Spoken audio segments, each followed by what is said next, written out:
मैं सर्वप्रथम मिर्जापुर की इस पावन धरती पर इस पीडीएम के अपने सभी सहयोगी एआईएम के जिलाध्यक्ष खालिद तिवारी जी का, प्रगतिशील मानव समाज पार्टी के जिलाध्यक्ष वीरेंद्र बिंद जी का, अपना दल के जिलाध्यक्ष श्याम बहादुर जी का और अपनी तीनों ही घटक पार्टियों के सभी कार्यकर्ताओं का, समर्थकों का, मानने वालों का, मिर्जापुर की जनता का, सुरक्षा में लगे सुरक्षा कर्मियों का और लोकतंत्र के सबसे मजबूत स्तंभ जो हमारी कही हुई बात को आप तक पहुंचाने का काम करते हैं अपने पत्रकार बंधुओं का, और उनसे भी पहले उस व्यक्ति का जिन्होंने इस महफिल को सजाने का काम किया है, ऐसे हमारे पीडीएम के मिर्जापुर के प्रत्याशी आदरणीय दौलत सिंह पटेल जी का हार्दिक स्वागत, अभिनंदन और वंदन करते हैं। और बहुत फक्र है इस बात का कि जब हमको मीडिया के माध्यम से ये बताने का काम किया गया कि हम समाजवादी पार्टी के साथ गठबंधन में 2022 के बाद थे ही नहीं, तो इसी समाज ने हमको ये कहा कि अपने सम्मान को ताक पे रख करके अब दोबारा उनके पास नहीं जाना है। हम नया आंदोलन खड़ा करेंगे और नई लड़ाई लड़ेंगे। ये पीडीएम जिसमें हमारे साथ इस आंदोलन को पूरी ताकत देने का काम करने के लिए एआईएमआईएम के सदर साहब माननीय असदुद्दीन ओवैसी साहब, प्रगतिशील मानव समाज पार्टी के राष्ट्रीय अध्यक्ष माननीय प्रेमचंद बिंद जी और अपना दल की राष्ट्रीय अध्यक्ष पटेल राजमाता कृष्णा पटेल जी ने हमको ये आशीर्वाद दिया, ये संकल्प दिलाया और इस पीडीएम मोर्चे का कोऑर्डिनेटर समन्वयक बनाकर जब जब मैदान में उतरती है तो आप सब ने सुना होगा कि जिस तरफ जवानी चलती है उस तरफ ये राजनीति मोड़ती चली जाती है। अपना दल की मुहिम रही है और अपना दल एक नया नाम नहीं, हमारी मुहिम रही है हमेशा से, सन 1995 से, कि दलित, पिछड़ा, मुसलमान के हक और नहीं।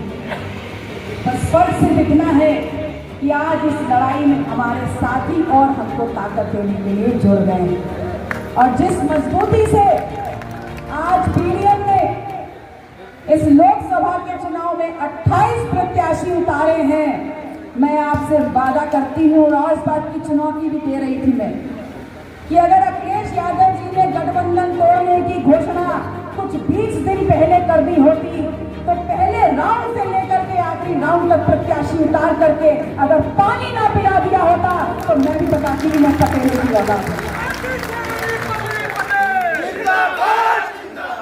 अगर हम ये जानते हैं कि आपकी जब पूर्ण बहुमत की सरकार थी और 2012 में जब आपकी सरकार गई तो आप मात्र 47 विधायक लेके चुप बैठ गए थे। उन 47 विधायकों को 2022 में 111 विधायक राजमाता कृष्णा पटेल की वजह से मिले, ओम प्रकाश राजभर जी की वजह से मिले।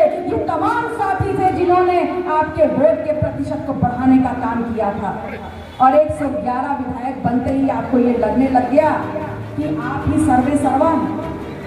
अगर आप सम्मान नहीं देंगे, अगर आप भागीदारी नहीं देंगे तो आज हर समाज को पता है कि लड़ करके आंदोलन करके अपनी भागीदारी कैसे लेनी है। ये पीडीएम इसी बात की मुहिम है।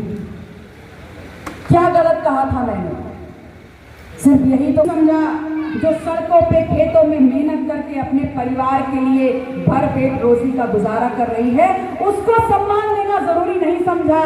इन्होंने उसको सम्मान देना जरूरी समझा जो भरे पेट और भरे जेब से।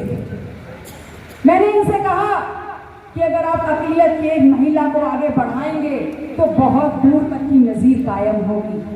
उस समाज में ये जाएगा कि आप कैसे हर समाज की भागीदारी सुनिश्चित कर रहे हैं। लेकिन इनको ये भी समझ में नहीं आया। उनको समझ में आया वो व्यक्ति जिसने पिछड़ों का त्रिस्तरीय आरक्षण खत्म कर दिया था, उसको उम्मीदवार नामित कर दिया। तो ये बताइए कि जो हमारा त्रिस्तरीय आरक्षण खा गया हो, क्या पिछड़े और दलित मिल करके उसको राज्यसभा के सदन में भेजने का काम कर सकते हैं? नहीं कर सकते।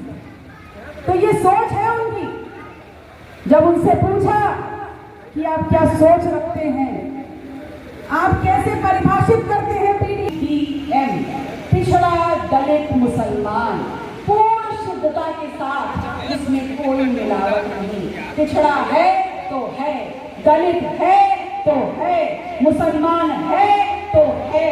और ये लोग वो हैं जो 2014 में, 2017 में, 2019 में, 2022 में भारतीय जनता पार्टी के खिलाफ पूरी ताकत से इनके साथ खड़े होकर के इनको जिताने में लगे हुए थे। लेकिन कमबख्त इनके बीच में बैठा हुआ वो मीर जाफर, वो आपके बेटे की सौदागरी करके आपको मुझको नाबूद करने के लिए आपके बीच में आके बोलता है कि कभी आप अकलियत हैं, कभी आप अल्पसंख्यक हैं, कभी आप महिला हैं, कभी आप आधी आबादी हैं और कभी आप अगड़ा हो जाते हैं।